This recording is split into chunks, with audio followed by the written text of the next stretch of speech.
Well, this is the first set of the morning. We walked into a spot where we killed a triple last winter, and that antelope was laying down there and hadn't gotten up, so we kind of figured it probably had a fawn laying somewhere. So I went into a fawn distress after I howled, and it didn't take her but a few seconds, and she kept turning around with her head and looking the other direction. So I told Stan, there's got to be a coyote down in that timber. But the way the wind's blowing, it's kind of blowing crossways like this.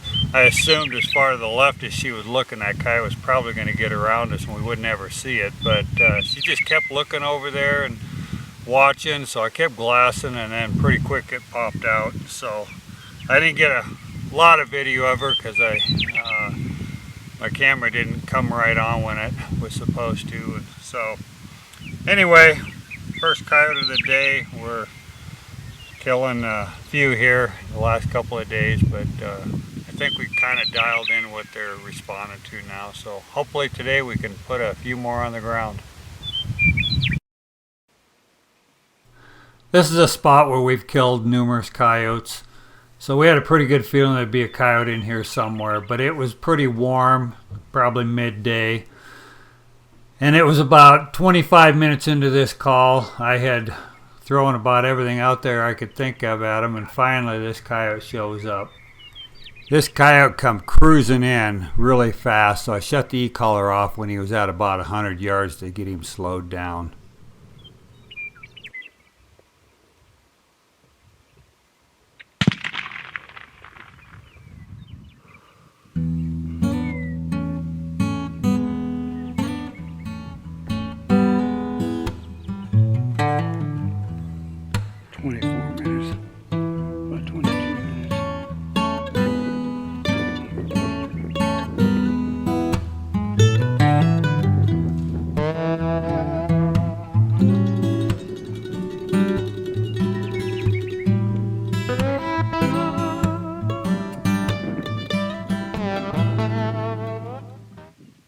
Well, we're on our, I don't know, fourth or fifth set of the morning.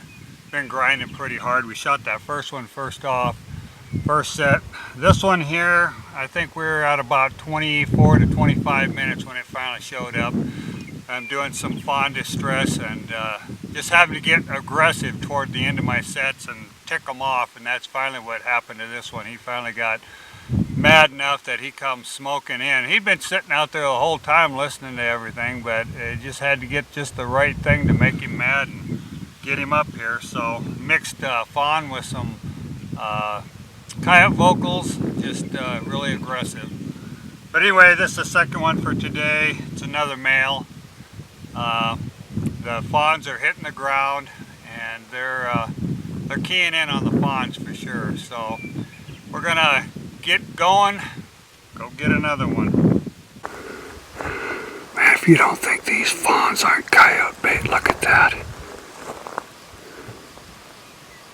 It's an antelope fawn.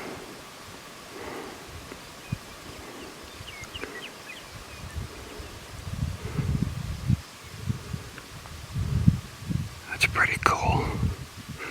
I'm probably 25 yards from it. Boy, that thing ain't moving a muscle.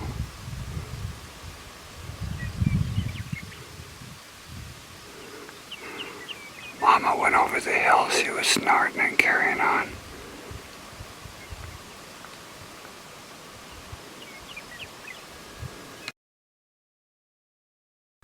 Well, this is our first set of the morning, and it's pretty dark, so I didn't lighten up this frame, but I did the next one because these coyotes were halfway across this field before we actually saw them.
Big old males.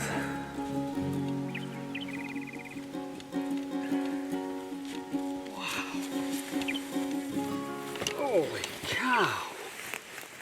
Those are big coyotes. Yeah, those are big old coyotes. Holy smokes. That one, still looks pretty good. We were hunting a private ranch this morning. We snuck into the first set here, and as you can see, we called up a double right away, just using a fawn distress, which you could tell they obviously are used to killing fawns because they come running right in. These are two huge male coyotes. They ran up, stand shot the first one, the second one ran off. I thought I could maybe call it back, and in the meantime this other male showed up and we killed it. So hopefully this is a good sign that we're going to have a productive day, because we've been struggling a little bit the last couple days. We're killing them, but boy, we're working hard for them. But boy, these things just came smoking in, so we're gonna wrap things up here and get after them. Good way to start the day with a double. Good way to start the day. Yeah, and those are big males. They're huge. Those are huge coyotes. Well, this next set happens really fast. We just decided to jump over a hill and call out across the neighbor's place. There's kind of a stubble field down below us, and we had about 300 yards to the fence line. When we sat down, shortly after we sat down, the rancher came out and picked up a tractor, which was probably in front of us, probably a quarter mile. And the interesting thing was, it was really loud, and I let the tractor move on down the road a ways till it got just a little bit quieter, and I turned on a fawn distress. And all of a sudden, these two coyotes come smoking in. They were sitting on a knob, literally, probably within 200 to 300 yards of that tractor. So it just goes to show that those coyotes get used to farmers and ranchers and traffic and different things, and so it doesn't seem to bother them. We had really calm conditions on this set. I mean, if we had a 1 mile an hour wind or half a mile wind, that was it. But you're gonna see this first coyote come in, and he was probably, maybe 150 yards from us, and you'll see when he winds us. So it's amazing how well they can smell you when you don't think that the wind is blowing. They can still catch your scent. I'm just going to go ahead and let this set play out pretty much like it happened. Like I said, it happened really fast.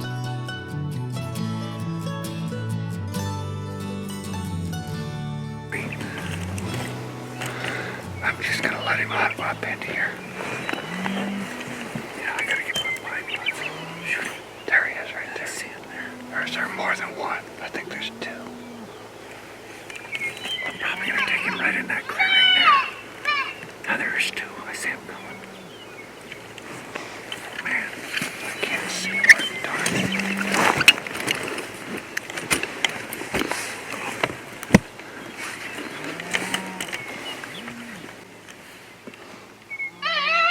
Turn it down. They're coming still. Keep it going and just turn it down.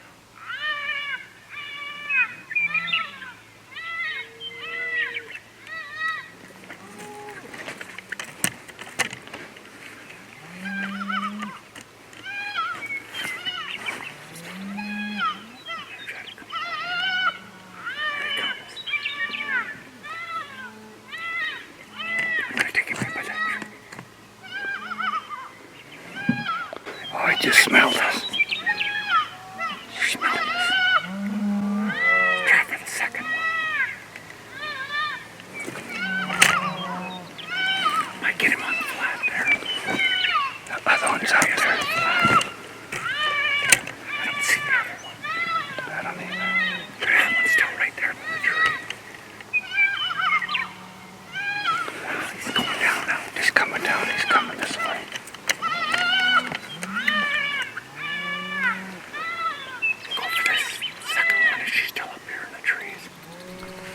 I couldn't see the second coyote in the timber, but I knew it was working its way in. I wanted to keep his attention, so I switched to a high-pitched mouse squeak, and I was letting that go for a little bit, and I figured that was probably driving her a little bit nuts.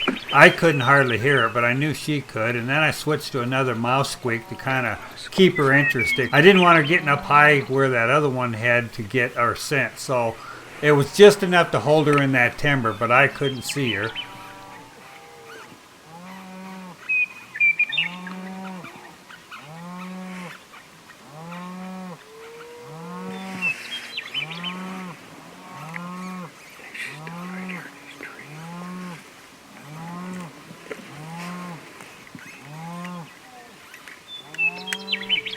I just keep working her with those mouse squeaks, even though I can't see her.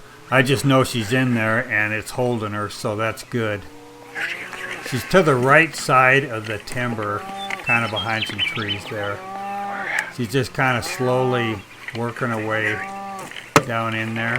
At this point, I still can't see her. In fact, I never saw her the whole entire time, but pretty quick here, Stan gets an opportunity between the trees where he's sitting from that he can see her and I can't, and he takes a shot.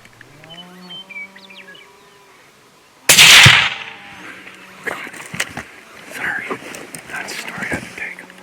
That other one ran out through the cows. Well, this is our third set of the morning. We've called this flat before. We've always had them come up to just the edge of the timber way out there, but never commit and come in. But this morning we finally get one to finally commit and got close enough that we were able to get him.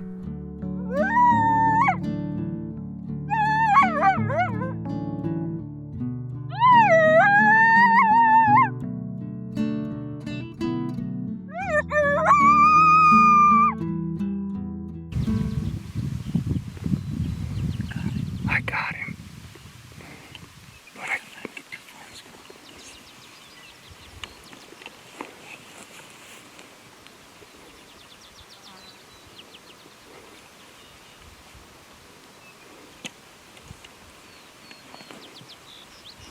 Don't move.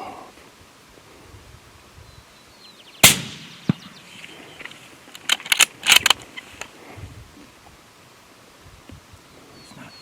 It's gonna drop in the trees.